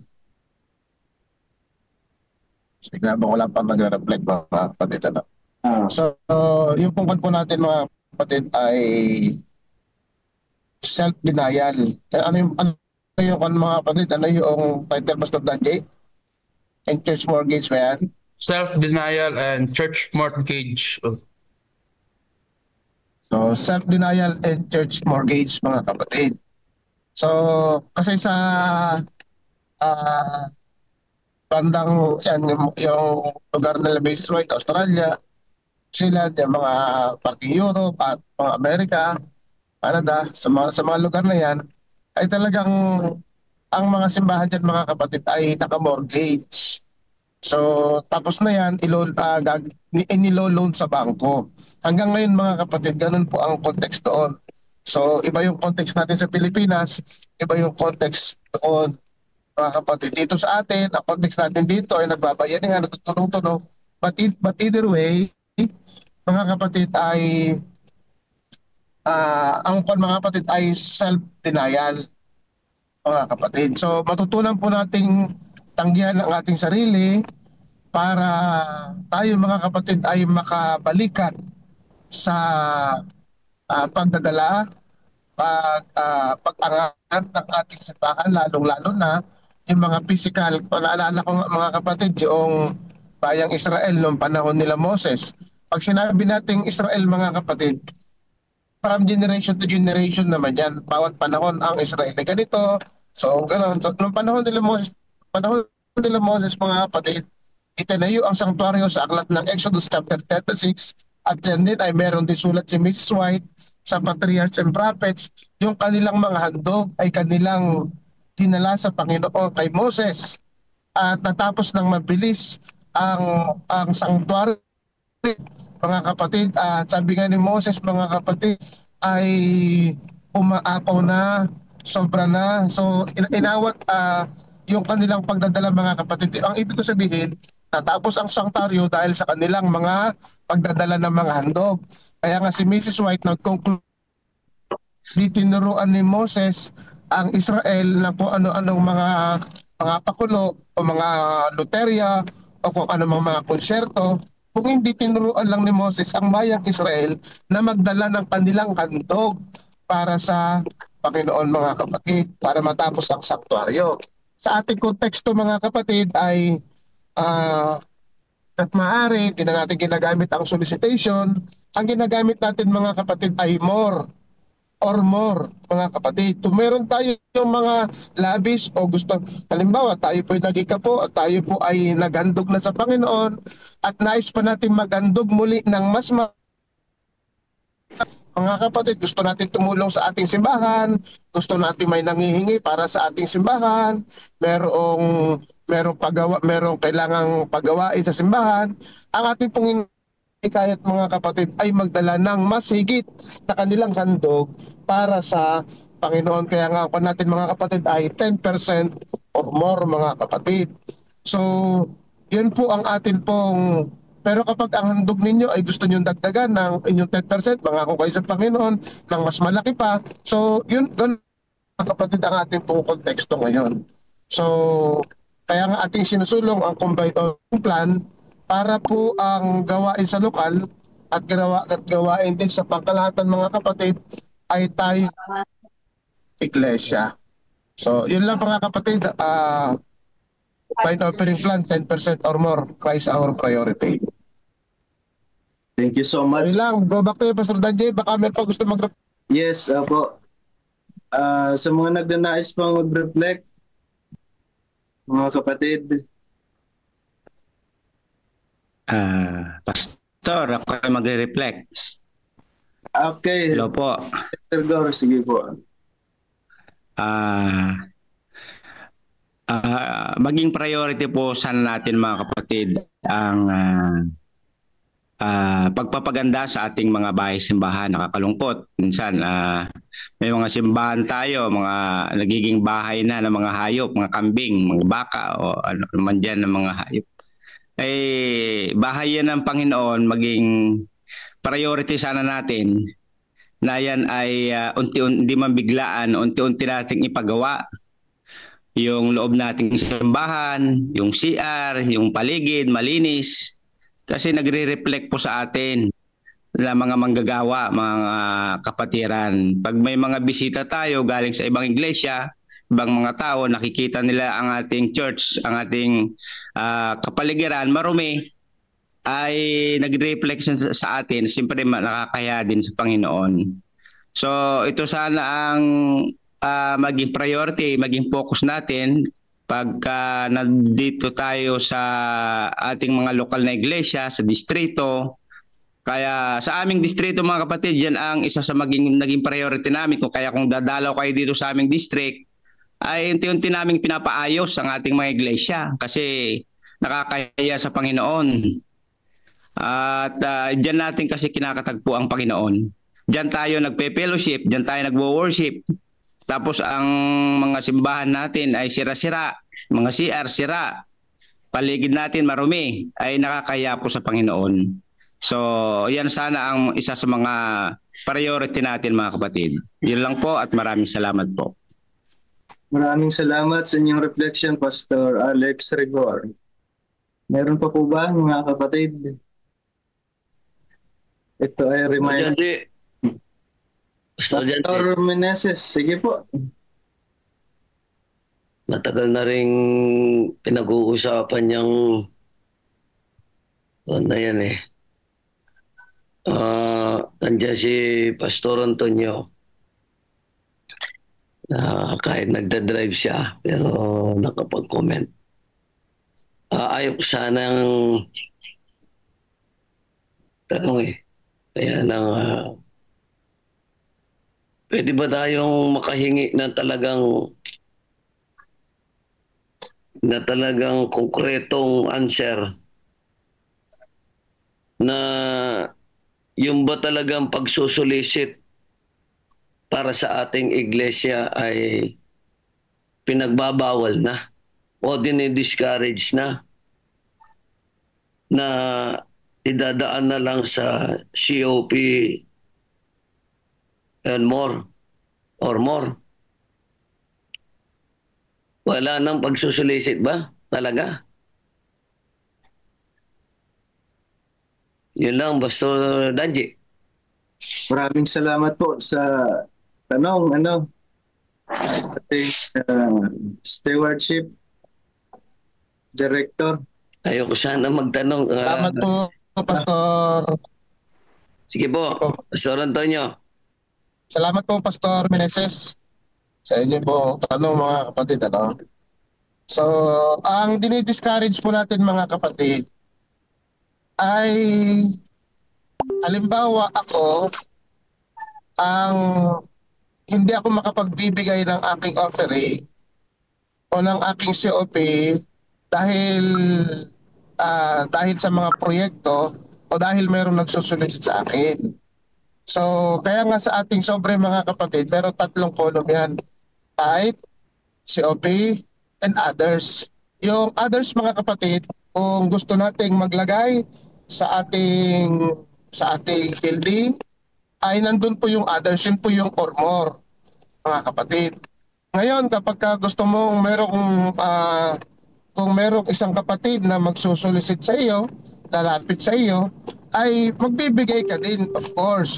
Pero yung ibibigay mo ay yung hindi para maapektuhan yung iyong COP, kung hindi nagbibigay ka dahil merong kang nakalaan na or more, mga kapatid. So, yun po yung konteksto ng atin pong combined operating plan, Pastor. So, kung meron magsusolicit mga kapatid, tiyakin natin na wag maapektuhan yung ating ipinangako, kasi sapagkat ang ating pong COP ay ating pakikipagtipad sa Diyos, ipinangako sa Panginoon na ito ang ating ipagpapasalamat sa Kanya. So, yun po mga kapatid. Okay, maraming salamat, Pastor. Ganito kasi kung ilagay natin sa talagang practical na kalagayan. Katulad ko, mayroon akong isang iglesia dito sa Peñaranda na talagang napakalaki. Kung sa palagay ko, kung hindi magsusolicit ang mga kapatid, ay darating ng Panginoon, di matatapos eh. Maliban na lamang talaga ang Panginoon, mayroon siyang gagamitin na yung aming iglesia doon sa San Pedro, natapos sa solicitation. Nagkaroon sila ng lupa dahil sa solicitation. Just in case, halimbawa, tayo ba ay lumalabag sa prinsipyo ng pagiging katiwala kung tayo ay magsusolicit para sa pagpapaayos ng kapilya? Sa context ng sa context na sa ibang bansa nagmo-mortgage sila.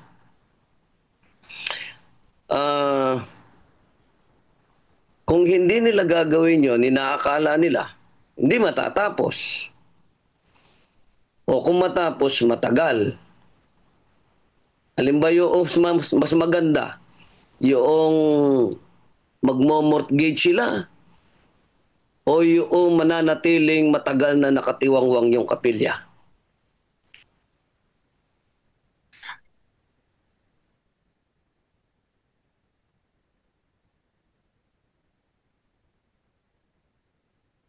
Salamat po, Pastor Danji. Pastor, meron lang po ako i-share. Konti lang. Experience lang po ito sa church namin. Okay, sige po. Dito po kasi sa church namin, actually medyo meron kami ipapagawa dahil medyo yung tiles po kasi nagkaroon ng diferensya, nagputukan. Kagaya po nung sa Catholic Church. Ngayon po, naisip po namin ipaayos. Meron ba tayong pondo? Siyempre po pag-uusapan sa board kung may pondo. Meron naman po. Ngayon, hindi naman po kami nahingi ng solicitation, kundi may nag-offer. May nag-offer po na, magkano ba yung ganito? Yung labor nyo, magkano? Nung yung mga kapatid, nung sinabi namin, sabi nung tao, hindi po, matagal na po siyang taga rito. Since matagal panahon pa ng hapon, member na siya ng church. Pero nung umuwi siya from America, nakita niya na yung aming tiles ay ganun. Nag-offer po siya. Sabi, sige, magbibigay ako ng ganito para mabawasan yung inyong pagkakagastusan, yung labor. Siyempre po, as a member ng church, dahil ako po mismo ang kinausap, tuwang-tuwa po ako at yun ay nasabi ko agad sa board. Natuwa ang board. Alam niyo mga kapatid, ang nakakalungkot, siguro po, nung inuumpisahan na ng tanggalin lahat ang church, ang tiles, tanggalin na po lahat yung tiles. Ito po palang kapatid na ito, hindi namin alam na kailangan pag ginawa, kailangan hinga namin siya ng konting suggestion o kung ano yung gusto, yung ganon. Hindi po namin alam na may ganon siyang kaisipan. Nalaman lang po namin yun noong sinabi niya na hindi na niya ibibigay yung pledge niya. Di ba nakakalungkot? Di ko, wow, ibibigay yung pledge, nasimulan na to. Wala, meron siyang gusto na dapat bago namin yung sinimulan ay ilapit namin sa kanya. Ay hindi po nangyari yun kasi may board nga po, may building committee, hindi namin nailapit. Madaling kwento, tinalikuran niya yung pledge. Paano po namin maiisagawa dahil mabibitin kami. Pero ang kabutihan po ng Panginoon, nung dahil nga po sa COP, nakita ko rito nang dahil sa COP, na hindi pa man po ito inaano last year, ay nagkakaroon na po ng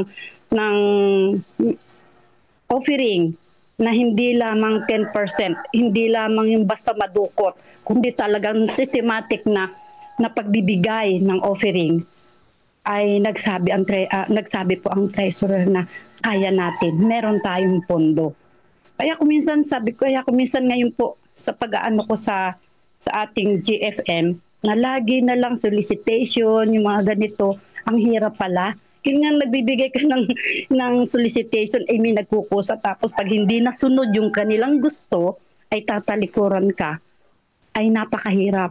Kaya purihin ng Panginoon dahil nga sa pagtatapat ng mga kapatid sa COP, ay nagkakaroon po tayo ng magandang pondo o magandang para po sa pagpapaayos ng ating pong church.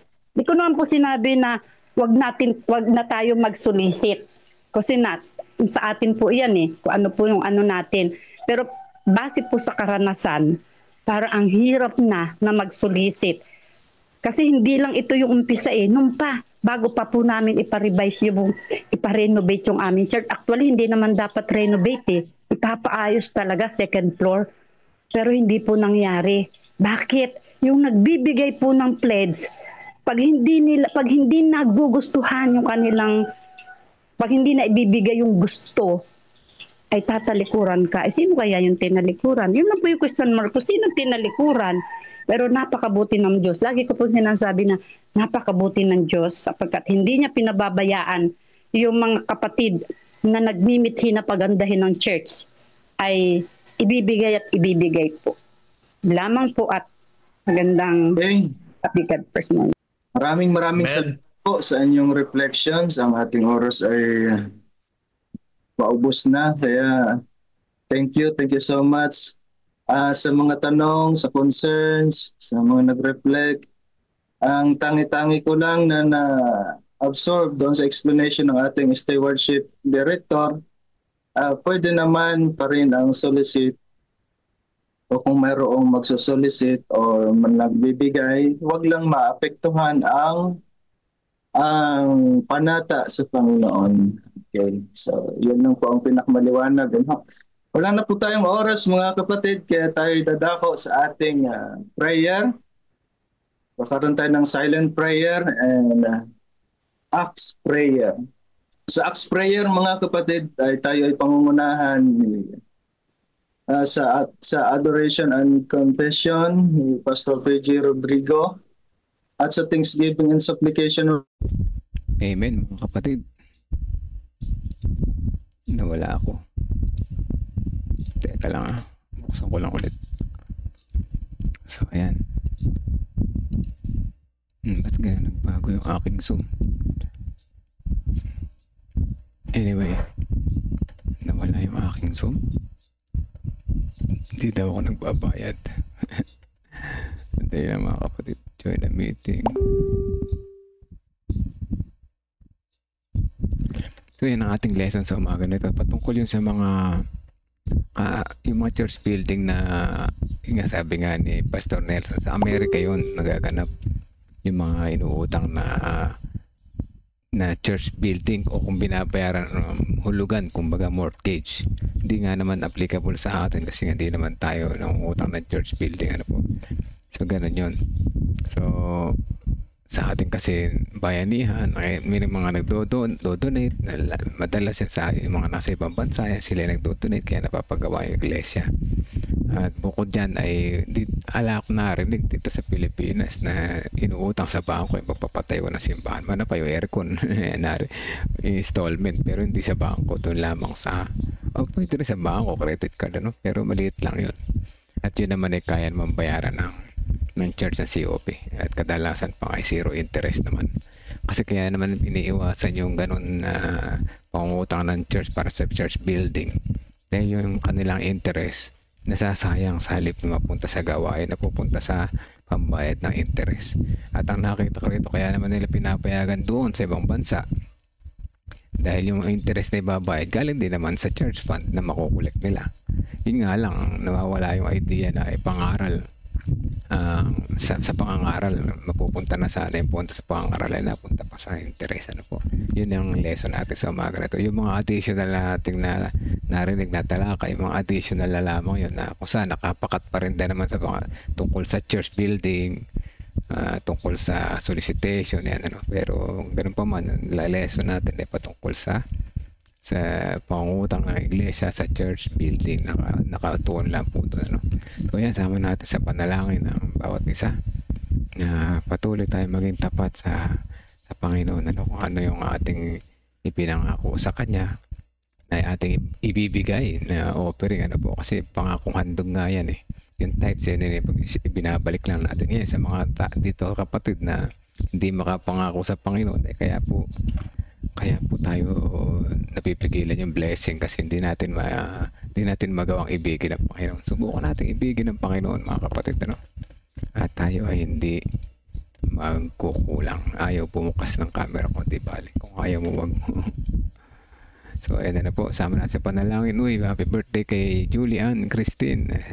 At panalangin natin si Julian. Sa EOP siya ngayon, ano? At yung son-in-law ni Ma'am Nora, sige, may malaking problema dito sa kanilang case. Sige po, panalangin tayo, mga kapatid. Let us pray. Silent prayer muna, 30 seconds, then I will continue po.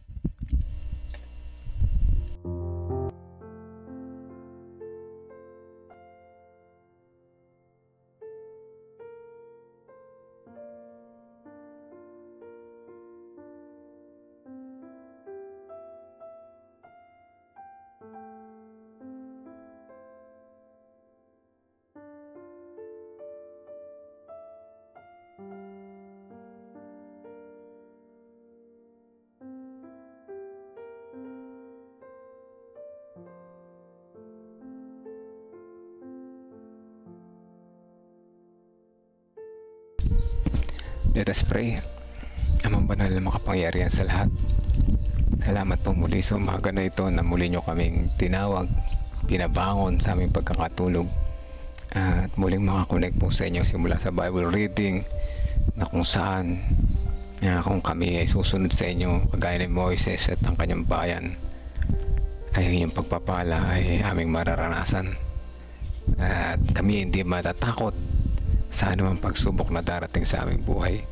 Salamat po sa inyo mga patnubay at gabay na nagpapatatag sa aming pananampalataya. Sa oras na ito, sa mga narinig na mga testimonies na nakaka-uplift ng spirit, ng faith, na patuloy na nais namin na maging tapat din sa iyo. At maaaring meron sa amin dito ngayon na nananalangin kasama namin, nanonood sa live, na dahil sa pinansyal na pangangailangan, mahigpit na pangangailangan, ay hindi namin magawa makapagbalik ng pangako sa iyo. Ngunit sa mga sandali na ito, kami po ay nagsusumamo na tulungan niyo po kami na makapagdesisyon na kayo pong unahin namin sa lahat ng bagay, upang sa ganun ang aming puso ay magkaroon ng kaligayahan, ng pagiging tunay na connected sa iyo at tunay na tapat na katiwala. Sa umaga na ito, nais namin sama sa panalangin ang aming mga iglesia na may mga gawain, ang aming mga kapatiran na patuloy na nag-i-struggle sa pagdedesisyon. Ang bawat isa na may mga personal prayer request sa mga oras na ito, sama-sama po namin ito inihiling. Unang pasalamat ni Nanay Nerissa para sa kanyang apo na karawan ngayon ni Sister Julian Christine. Patuloy po ang aming pasalamat sa mga pagsubok na kanyang pinagdaanan sa mga taon na nagdaan ng kanyang buhay na siya inyong sinamahan. At ang pasasalamat ngayong araw ng kanyang celebration ay patuloy niyo po siyang bigyan ng maraming pag-asa ng maraming tagumpay na kasama po kayo, sapagkat sa mga darating na panahon ng kanyang buhay, habang sa kanyang paghayo, habang sa kanyang paggawa, ay kayo ang kanyang mga kasama. Patuloy niyo po siyang patatagin sa kanyang pananampalataya, anuman ang pagsubok na tumating sa kanyang buhay. Magkalooban din siya ng malusog na pangatawan sa bawat araw, malayo sa anumang masamang karamdaman, at patuloy siya maging liwanag sa kanyang nasasakupan.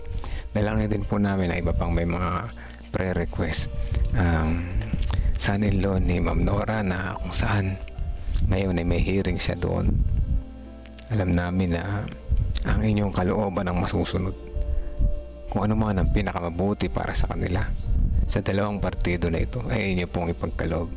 Bagaman nais namin na magtagumpay ang panig ng anak ng son-in-law ni Ma'am Nora, at ngunit ang inyong gusto ay ang iyong kalooban na pinakamainam nawa ang mangyari, sapagkat kayo po ang nakakaalam na pinakamabuti at kayo nakakaalam ng pinakamahusay, sapagkat kayo ang aming Diyos na nagpo-provide ng aming mga pangailangan, ang nakakaalam ng lahat ng bagay. Salamat po sa inyong pagiging tapat, just na aming Panginoong Diyos. Dalangin din namin ang kapatiran na kasama namin na langin ngayon, ang mga narito ngayon sa live.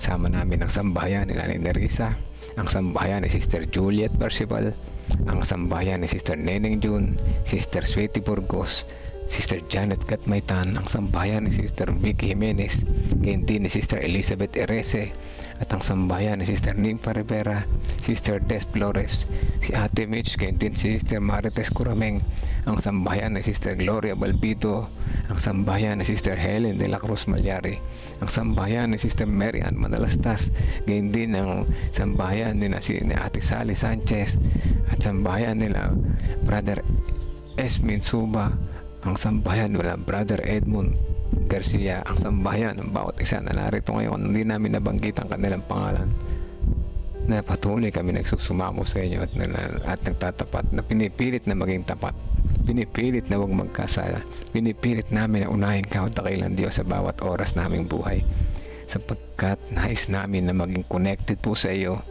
upang malayo kami sa anumang pagkatakot, sa anumang mga pagsubok na darating sa aming buhay, bagkus malakas ang aming loob. Kasama ka namin at kami ay magtatagumpay kagaya ng iyong pananagumpay dito sa lupa na ito. Maraming salamat po sa pagdinig sa aming panalangin. Patawad ko sa po kami nagkulang at nagkasala. In Jesus' name we pray. Amen. Amen.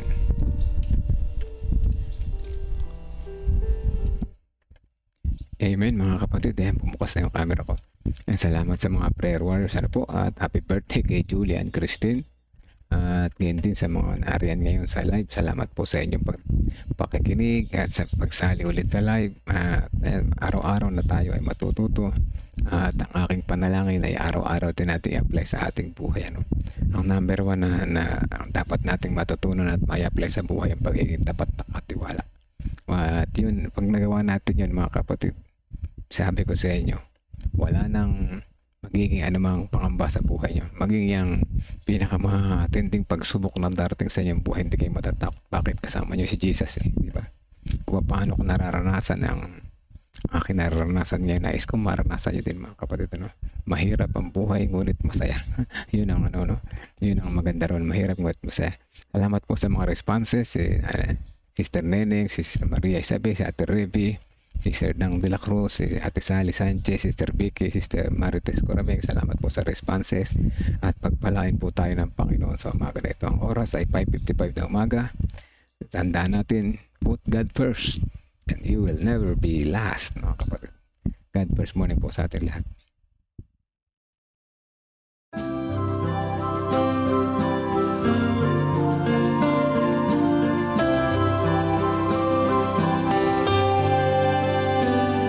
I hear the voice of Jesus calling. My answer is, I will go. I see the need of people crying. My answer is, I will go. I go to share the message of love. share the blessed hope. But if I get discouraged, I call to Jesus' help, because I have